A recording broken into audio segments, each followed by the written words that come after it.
Boker Tov les filles, j'espère que vous êtes en pleine forme d'Ezrat Hashem. Aujourd'hui, un jour, une halakha, jour 16. Les vêtements moulants.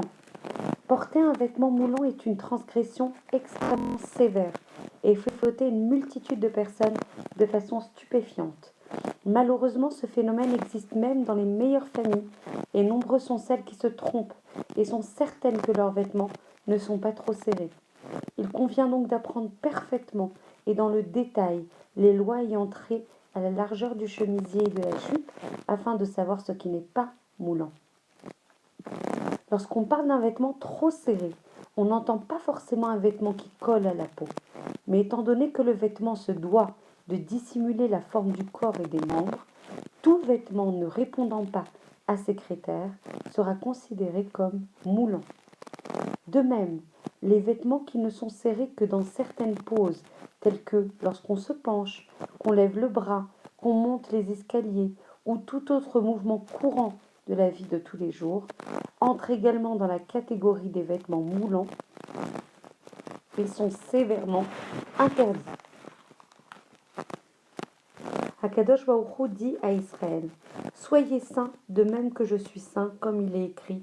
Soyez saints car je suis saint, je suis Hachem, votre Dieu. On peut illustrer cela par la parabole suivante. Un roi dit à sa nouvelle épouse: puisque tu es devenue ma femme et que je suis le roi, tu es donc la reine. Ce qui est à mon honneur, t'honore également, car tu es mon épouse. De la même manière, Akadosh Baruch Hu dit à Israël: vous serez pour moi un royaume de prêtres et un peuple saint.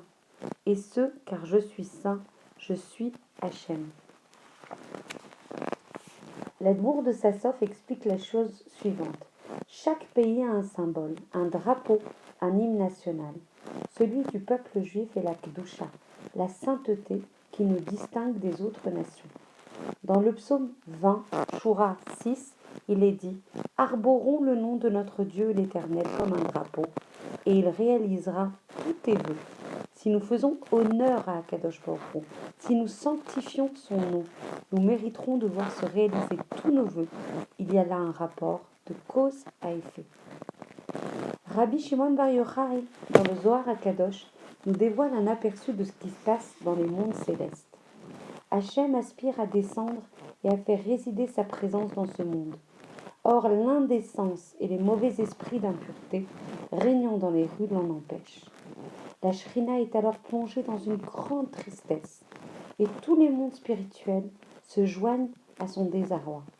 Soudain, au moment où apparaît une femme habillée selon les exigences de la halakha, entourée de myriades d'anges qui l'accompagnent, tous les mauvais esprits, alors pris de panique, tentent de se sauver et s'entretuent. La Kedusha est enfin rétablie et elle sort triomphante.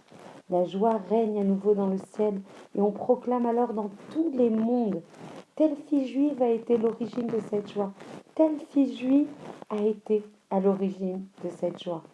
Immense, infinie sera sa récompense dans ce monde et nul ne peut imaginer les grands honneurs qui glorifieront sa neshama dans le monde futur.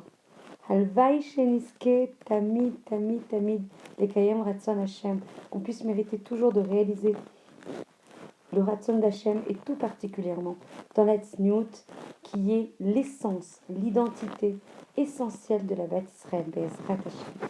À très bientôt.